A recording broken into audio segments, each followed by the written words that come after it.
Hello viewers, this is Too Fast here. In today's video I will be replacing the LED light behind the start button right here. Let me turn it on so you can see what the color is right now. As you can see, the factory color is a dark orange at the bottom and a light orange at the top. The plan is to replace the bottom LED and make it a blue, and the top LED will be a red. So let's get started by first taking out the start button.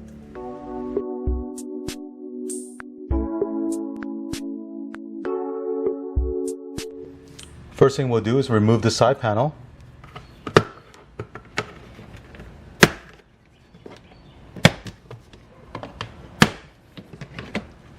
Next, remove this Phillips screw right here.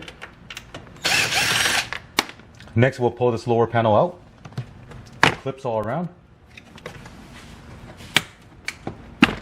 And snap the bottom part of this fabric that's connected to the lower panel. What you want to do is reach behind the push button on this side, but this metal bracket is in the way. So go ahead and remove the 4 10mm bolts that's holding it.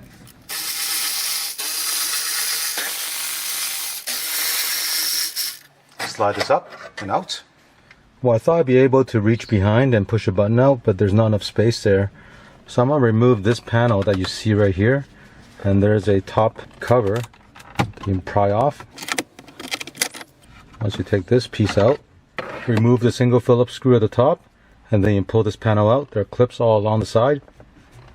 With the clips released, just carefully bring this down, and there's an access hole right on the side. What I'm doing here is stuck a long, skinny screwdriver behind the push button, and then put the screwdriver right next to the left tab and push it in, and then push the switch out. So the left side is now released, as you can see right here.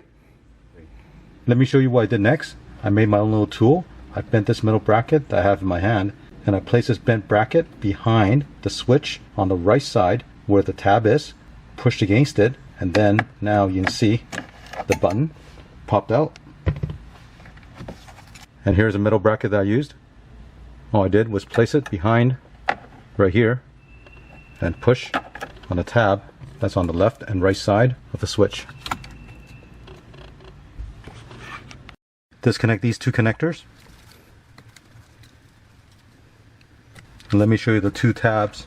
So right now if you're looking at the button this way, I'll turn it to the right. Here's one of the tabs. On the left side, here's the other tab right here. There are no tabs at the top or bottom, it's just these 2 on the sides. Also, to give you an idea how much pressure you need to push, it's almost like spring loaded, these 2 tabs on the side. Here's a look at the opening. Here I have the switch. Turn this around. You'll see there's one Phillips screw right here. Go ahead and remove that. And then release this tab right here. And the center part will come out.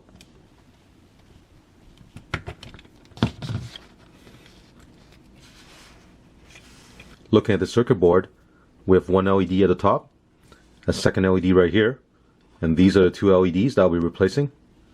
I'm also thinking of painting this black part you see right here, and if you want you can actually remove this outer ring. It's held in by these tabs on the side.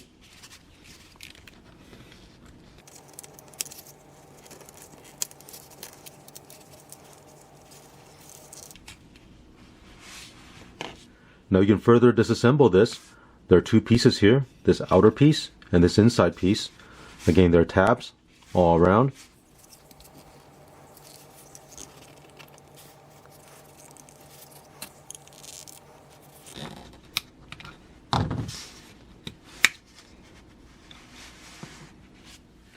And here's a look at all the pieces that make up a push button start switch.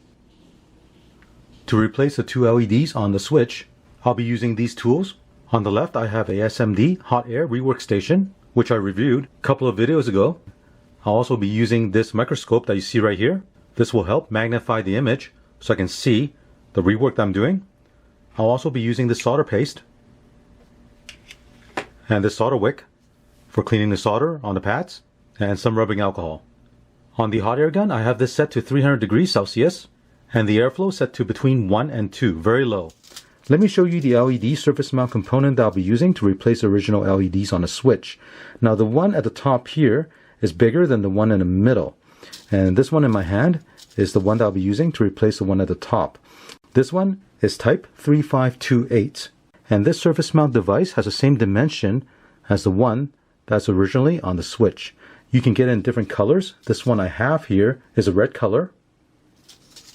Now for the smaller LED, I'll be using this one here.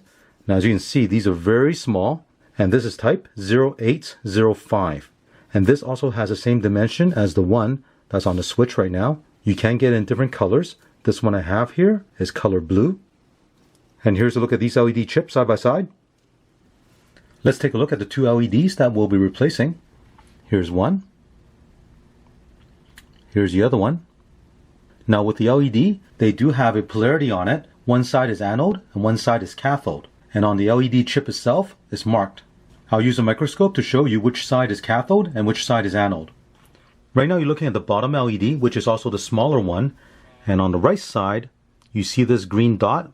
This mark tells you this side is cathode and the other side is anode. So when you solder the new LED, make sure you have the correct polarity. So right now my tweezer is holding the new replacement LED. You'll see on the right side it's also marked green, and that is the cathode side. So when I replace the LED, it needs to go in this direction. Now for the LED at the top, you'll notice there is a triangular notch right at the corner right here. This tells you this side is cathode.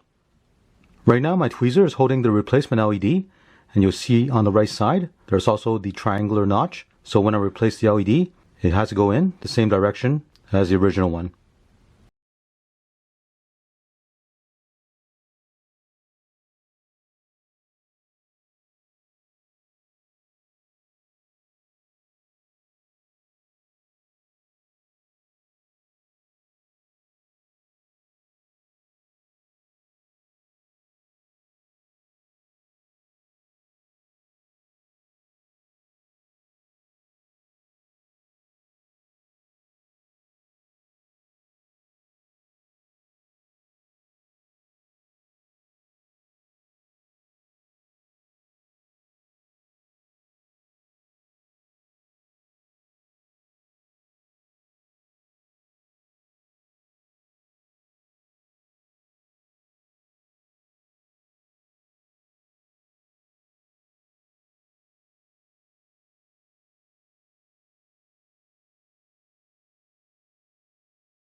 I actually had a very difficult time finding the color that I liked and finding a color that worked well with the interior of this vehicle. Initially I was set on having a red bezel because I thought it gave it a really nice sporty feel. But after installing in the vehicle, that red just didn't work well with a beige interior. I think if I had a black or gray interior, it will look alright. So after trying the red color, I decided to go with a different color. I thought I wanted something darker, so I tried this metallic purple. And as you can see, it probably looked pretty good back in the 90s. I was still set on having a red bezel, so the next color I tried was this metallic anodized red. And actually it looked really good, but I still didn't really like it in the beige interior. So finally I've decided on the last and final color. I went with this metallic charcoal color, which I know is not as bold as the red color, but I think it works rather well with this vehicle. And you'll see I also painted the small trim for the top LED. It was originally gray, and I painted it red. I think the final result looks good. The push start button has a nice clean look to it, and it doesn't look out of place. So here's a final look after it's installed in the vehicle.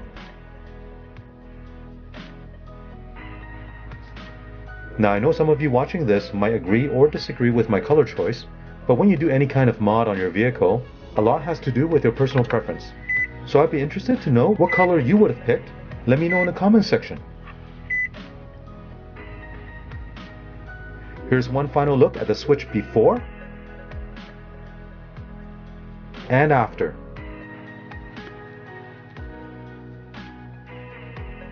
Well, I hope you enjoy watching this video, and remember to click on a thumbs up and subscribe to my channel. Thank you.